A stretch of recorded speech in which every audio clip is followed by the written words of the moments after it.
எனக்கு அவனை ரொம்ப மிஸ் பண்ற மாதிரி இருக்கு. அவன்கிட்ட பேசிட்டு வரேன்.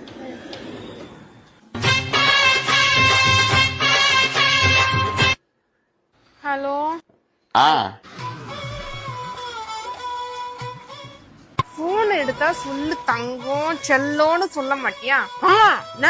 பிரியாணி சாப்பிட்டு அதான் கறி மாட்டிச்சு பல்லுல. அதானே நான் தான் உன்னை மிஸ் பண்றேன்னு நினைச்சுன்னு இருக்கேன். ஆனா நீ பாரு நல்ல பிரியாணி துண்டு இத்தா மாட்டிக்கிச்சு அத்தா மாட்டிக்கிச்சுன்ற. பக்கத்து வீட்டு பாயாக்கால அதான் கொடுத்துச்சு பிரியாணி. நான் இல்லாத போதுதான் நான் பக்கத்து வீட்டு பாயாக்கா எதிர் வீட்டு சுகுணாக்கா எல்லாரும் கூடயும் ஒரு கடலை போட்டு இருப்பேன். அக்காடி தேவலாம தப்பா பேசாத. பாரு நீ பேர் சொல்லி கூட கூப்பிட்டு அக்கா சொக்கா இது மாதிரி சொல்லும் போது எனக்கு காண்டாகுது. ஐயா என்ன விஷயம் சொல்ல. உனக்கு ஏதாவது விஷயம்னா தான் போன் பண்ணுமா? அவ்வளவு பெரிய ஆளா நீ? சரி சாப்பிட்டியா? என்ன பண்ற? போன வை மூடே ஸ்பாயில் பண்ணிட்டு போன வைடா.